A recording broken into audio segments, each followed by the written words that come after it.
principios del siglo XXI, una sombra de vergüenza, de ignominia, cubrió a la Iglesia Católica, fragmentando los mismos cimientos ideológicos de confianza y de amor en que se basa su dogma.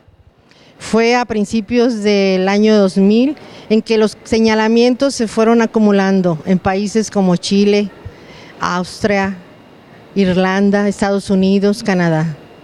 Sin embargo, hay países como México y concretamente en Jalisco, donde persiste el silencio y la discreción en torno a los casos de abuso sexual infantil perpetrado por el clero. Vea usted.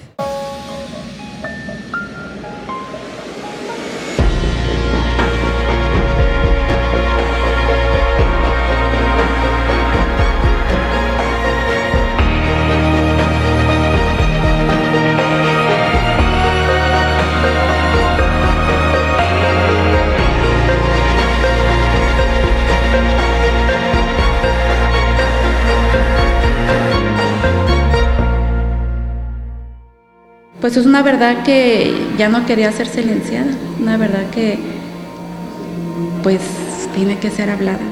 Día a día venía el recuerdo del abuso en ese momento, en esos tiempos. Yo creo que mínimo lo recordaba un minuto o segundos, pero eso me echaba a perder todo el día. O sea, el recordar. Maciel tenía mucha habilidad para fingir. Era un mago para convencer y persuadir. Convencer y fingir lo contrario de lo que era, pues tenía cara de santo. Jalisco es uno de los estados que hace años ese tema es un tema que se ha venido señalando, que es un tema que han existido muchas denuncias, pero pareciera que el tema del silencio prevalece sobre el tema de la justicia y de la verdad sobre los menores. Cuando digo pederastia eclesiástica, no solamente es la pederastia clerical, sino son los abusos sexuales que cualquier persona consagrada dentro de la Iglesia Católica perpetra contra menores de edad. Esto incluye sacerdotes, religiosas, religiosos. Y también personal que trabaja dentro de la Iglesia Católica, seglares que también lo han ejercido. Ha sido aplastante para la Iglesia Católica la ola de acusaciones que rápidamente se sucedieron unas tras otras, luego de que los medios comenzaron a investigar y difundir los casos que las instituciones clericales buscaron mantener ocultos durante mucho tiempo. Pronto, los testimonios pasaron de cientos a miles y el mundo se percató, completamente azorado, que se trataba de algo parecido a una epidemia. No eran casos aislados, no era un fenómeno propio de un país, era una enfermiza tendencia mundial que incluso puso al descubierto el verdadero rostro de uno de los peores depredadores, como lo fue el fundador de los Legionarios de Cristo, el padre Marcial Maciel. Entonces, aterricémoslo en este país. ¿Qué ha pasado en México? Válgame el santo cielo. Yo diría que México destacaría entre todos los países católicos como el que en donde se cometió el mayor abuso, el mayor silencio, el mayor encubrimiento. Hay en la iglesia como una actitud o una tendencia a ver el pecado, no el delito. ¿Me entiende? El pecado es la relación del hombre con Dios. Y eso se perdona en la confesión y punto. El escándalo fue imposible de acallar. Las víctimas constituyen a generaciones enteras cuya alma ha sido destrozada y que reclaman a la Iglesia Católica que asuma su responsabilidad. La crisis representa uno de los fenómenos más devastadores para cualquier institución. En febrero de 2019, el Vaticano reunió a 190 altos prelados en un encuentro sobre la protección de los menores en la Iglesia, donde se acordaron al menos 21 puntos sin precedente en la historia, que rompen totalmente con los protocolos que hasta hace poco había consentido la Iglesia. Los sacerdotes ahora son advertidos de que en este tema hay tolerancia cero. Ahora la autoridad, o sea, nosotros estamos obligados a recibir la noticia y dar parte a las autoridades para que la familia o la víctima, al poner su denuncia, sepa que nosotros ya notificamos y que estamos dispuestos a cooperar. Sería un golpazo mundial y para dentro de la Iglesia Católica el que se hablara con esta honestidad. Una honestidad de la que llevamos casi un siglo que no conocemos. Creo que llegó el tiempo de aplicar la ley. Creo que llegó el tiempo de que se haga justicia. Hay muchas demandas, hay muchas denuncias que se presentaron hace años en la Procuraduría de Justicia y nunca dio un solo resultado.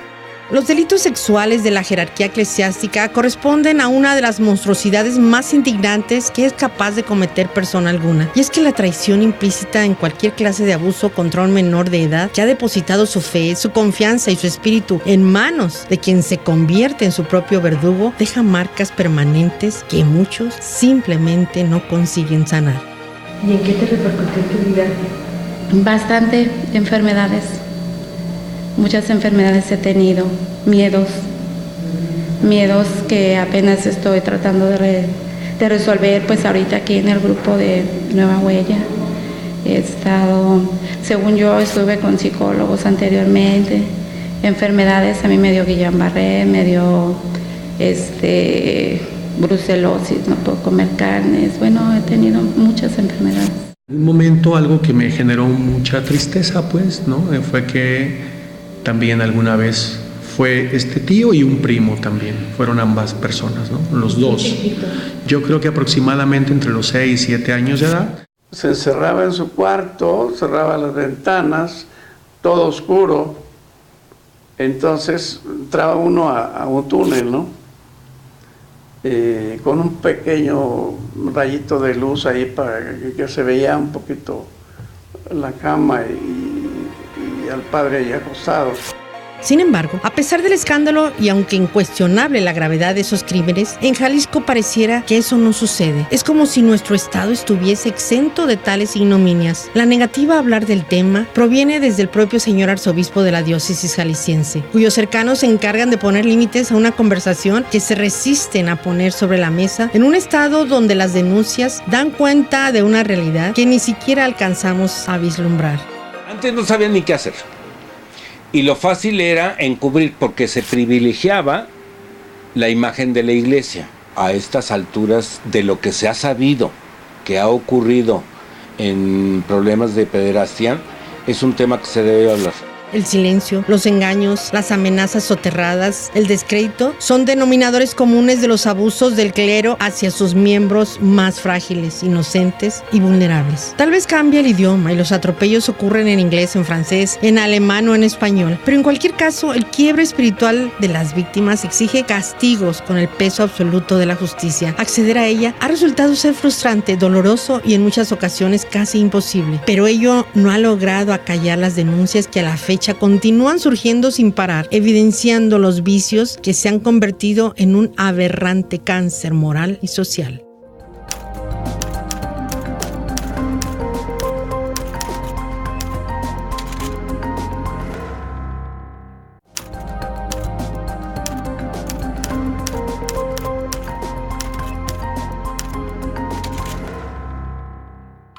Se cuentan por centenas los representantes de Cristo que han traicionado sus principios a lo largo de los años. En sus primeros siglos de existencia, la Iglesia cristiana se convirtió en una de las religiones con más influencia en el mundo, en parte debido a su carácter amable, aparentemente incluyente y compasivo. Pero al mismo tiempo, sin que nadie hablara de ello, fue albergando entre sus sombras los demonios que han carcomido las almas de miles y miles de menores. Tan solo en Australia, y contando únicamente los registros a partir de mediados del siglo XX, se contabilizan más de 4.400 víctimas. En Alemania superan los 3.000. Estados Unidos reconoce a más de 1.000 niños y niñas en esa situación y la lista aumenta día con día.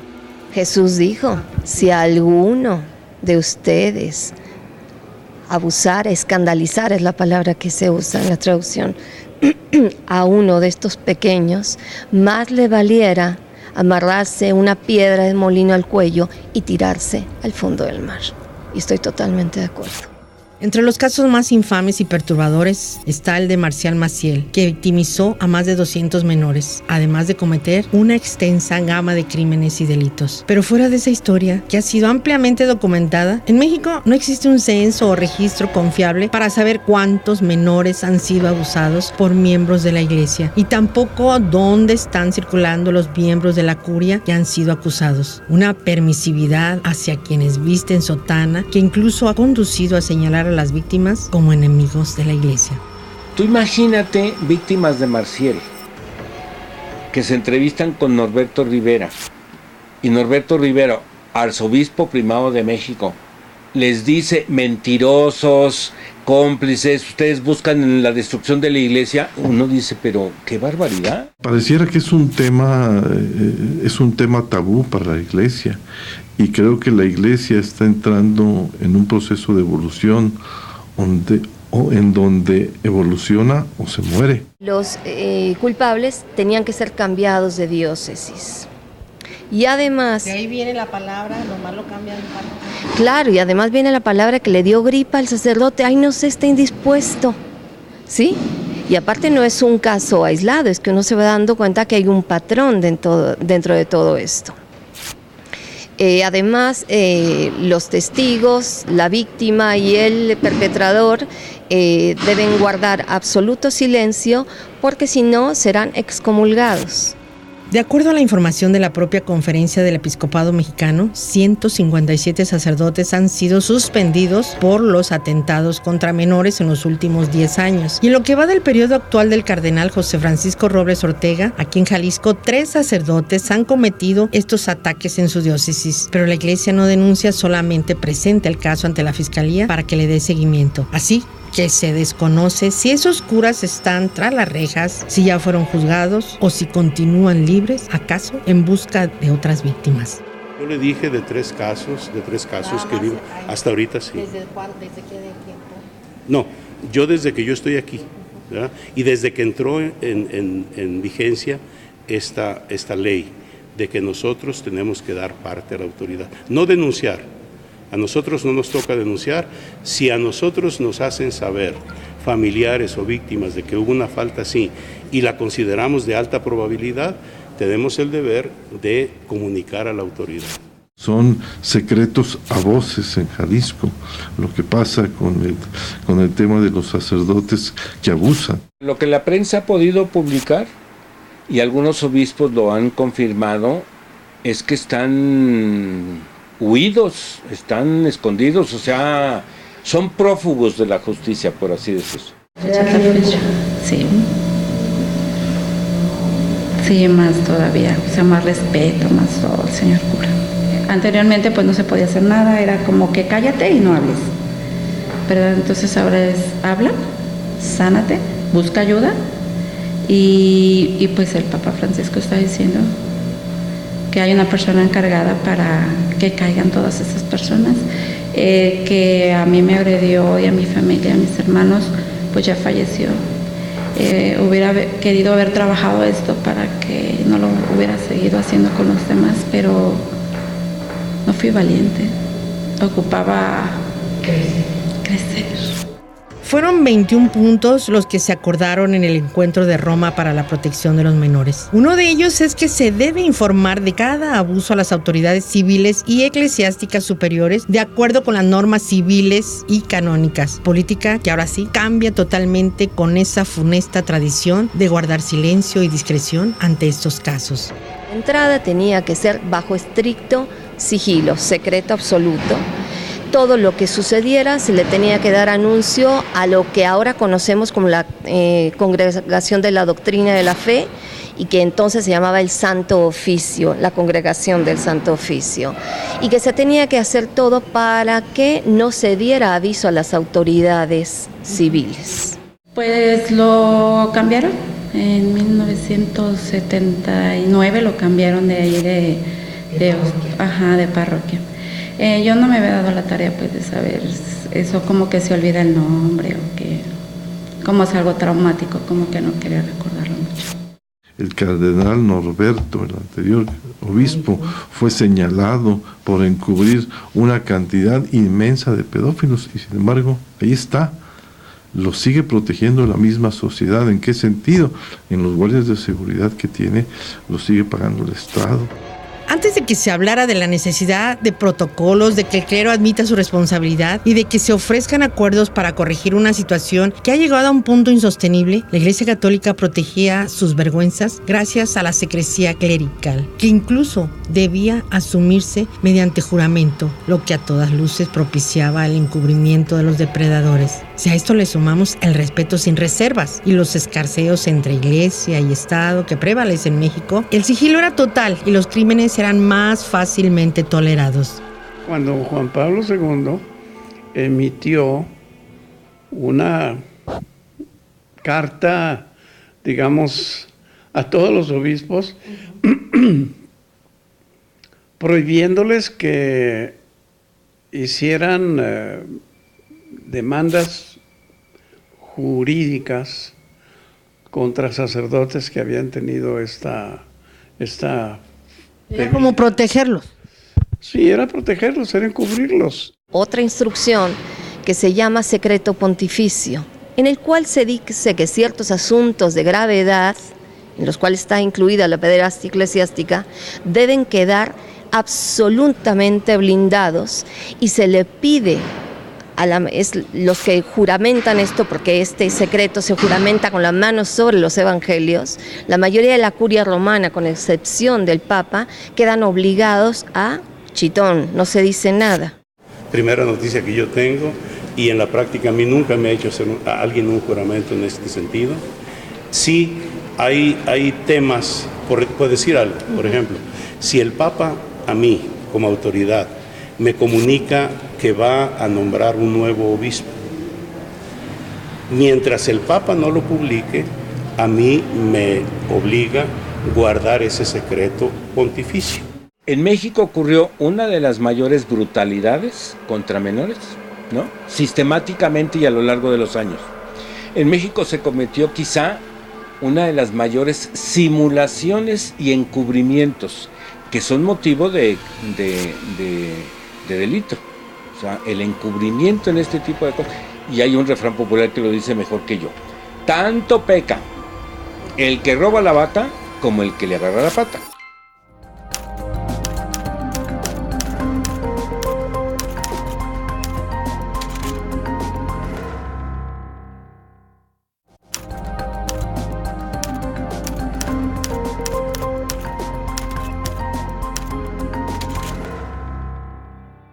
Por más de 10 años, él fue el hijo predilecto. Fungió como confidente, enfermero e instrumento de alivio para el padre Marcial Maciel, quien presuntamente padecía una terrible y dolorosa enfermedad que lo obligaba a pasar largos periodos en cama, consumiendo drogas poderosas y exigiendo la presencia de esos niños que eran hábilmente manipulados por los legionarios de Cristo. Las consecuencias fueron funestas y sus estragos permanecieron durante años, durante los cuales la historia no salió a la luz porque, entre otras cosas, los jerarcas mexicanos tampoco hicieron nada al respecto. No salía del ámbito religioso. ¿Hasta qué año empezó a salir ya del ámbito religioso? Es cuando salió a la prensa, porque tampoco se hizo una demanda oficial. La demanda la estamos haciendo actualmente el grupo que comenzó con Pepe. Pero no nos hacen caso. A ver, ¿y qué pretenden ahora? Ya hasta se murió el hombre. Lo que Ratzinger prometió, que nos iba a dar una compensación, al menos económica, para pasar este último periodo de nuestra vida.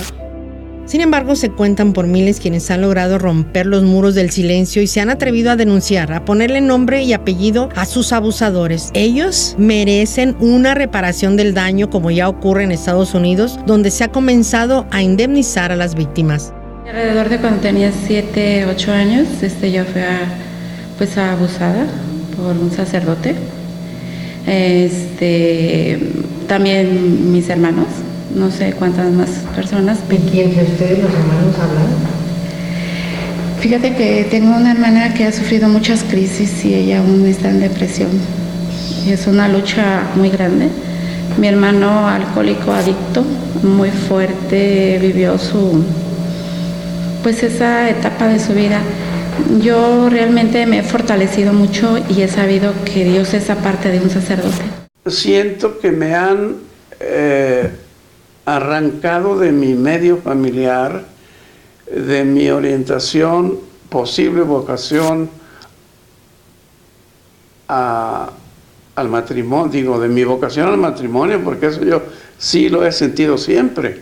Lo que yo nunca sentí fue la vocación al sacerdocio. Que vas a la doctrina y él te habla y vamos ahí a la oficina y ahí... Para mí era muy traumático porque ya cuando le veía su sotana así, nomás se la levantaba así. Pero en México persisten los oídos sordos ante un tema tan delicado, incómodo y atroz. Ante esta ceguera urge que la palabra se libere y con ello consigan encontrar alivio quienes viven a medias, sepultando sus miedos e intentando olvidar sin éxito los humillantes episodios de abuso y denigración. Había en casa pobreza. Yo era un niño con muchas ganas de comer dulces y panes que me encantaban y me siguen encantando, ¿no? Entonces recuerdo que una forma en la que me decían que vamos a guardar este secreto era que me iban a regalar cosas, ¿no? Dulces, golosinas, cosas así. Y bueno, después vienen amenazas de otro tipo en donde no te van a creer o, puedo hacerle daño a mamá y a papá. Y obviamente eso me aterraba. El abuso clerical, por así decir, es un abuso de poder. Y ese abuso de poder impone silencios, impone complicidades, impone sentimientos de culpa. Es que el Papa, como cabeza de la Iglesia, tendría que reconocer que hay documentos y protocolos que están a favor del encubrimiento. Hablar y encarar, como tú dices, me parece que es un mecanismo de prevención, no el único. Porque la prevención se tienen que implementar una serie de medidas que vienen en los documentos estos que se produjeron en el encuentro del Vaticano, ¿no? Una serie de recomendaciones, de protocolos, de procedimientos que tendrían que seguir tanto los obispos como los directores de los seminarios. El compromiso de la Iglesia después del encuentro en Roma para garantizar la seguridad de los niños es que ni un solo abuso sea encubierto, minimizado, sujeto a suspicacias. Además, según los acuerdos tomados, los candidatos al sacerdocio y la vida consagrada deberán someterse a una evaluación psicológica por parte de expertos calificados y acreditados para prevenir así la entrada al clero de más depredadores. Ahora, obvio que hay que extremar, por así decir, más las medidas para evitar que alguien enfermo con alguna práctica o tendencia ingrese al seminario. Eso sí hay que hacerlo. Hay que ayudarnos, como se dijo en la reunión esta, de psicólogos, de especialistas, para detectar a tiempo jóvenes que pudieran tener algún problema en esa línea. Eso se viene haciendo, ahora se tiene que implementar más. El mal está muy metido, incluso a niveles de la jerarquía, porque el mismo cardenal de Guadalajara anterior a Sandoval Iñiguez, tenía fama de ser pederasta, y no digamos el de México, ¿no? Es sin duda un parteaguas para cualquier religión en el mundo el hecho de que la Iglesia Católica reconozca sus culpas y se comprometa a atender con amor a sus feligreses sin lastimar más a sus menores. Ahora solo falta que esos compromisos y esos acuerdos no se queden en palabras del Señor, como los evangelios. Lo fundamental es que si llevábamos más de 1500 años en la historia de la Iglesia, en donde se respetaba a los niños y se castigaba a las personas consagradas que habían violado a los niños, ¿por qué es que la Iglesia, que es madre, no dicen que la Santa Madre Iglesia, se convirtió en la madre terrible, devoradora y violadora de sus hijos? Hay dos caminos, el positivo y el negativo. Y para encontrar el positivo dentro del dolor, pues hay que ser resiliente. Resiliencia se llama la resiliencia. Pues para mí también pudo haber sido o me prostituía o me drogaba y me rebelaba contra la Iglesia. Imagínate como una piedra encima de uno, que ¿Qué dices tú? ¿Cómo me deshago de esto? Existen alternativas, espacios para facilitar la denuncia, pero no solo eso, también ofrecen un cauce de alivio y una oportunidad de hablar, que es una de las consignas para todos los que han sufrido este daño. Uno de esos espacios se encuentra en la organización Huella Nueva. Arquidiócesis de México con Zaira Noemí Rosales al 0155-5208-3200, extensión 1600. Llamas y ya se dice quiero hacer una denuncia de tal y tal sacerdote que está en tal lugar para que se lleve la investigación. Que ojalá pues se atrevan, porque hay muchas que nos quedamos callados. Pero el simple hecho de hablarlo pues va sanando poco a poco. Les prometieron el cielo y únicamente los alejaron de la justicia. Su dolor, su llanto, su vergüenza fueron ignorados. Sin embargo, estamos viviendo momentos paradigmáticos. Se abre una pequeña bisagra donde aquellos que sufrieron abuso de parte de algún miembro de la Iglesia Católica puede hasta recibir una reparación para recuperar su vida. Ya lo dijo el mismo prelado Chicluna: persistiremos en la protección de nuestros niños. Y esto es algo para tomarlo en cuenta.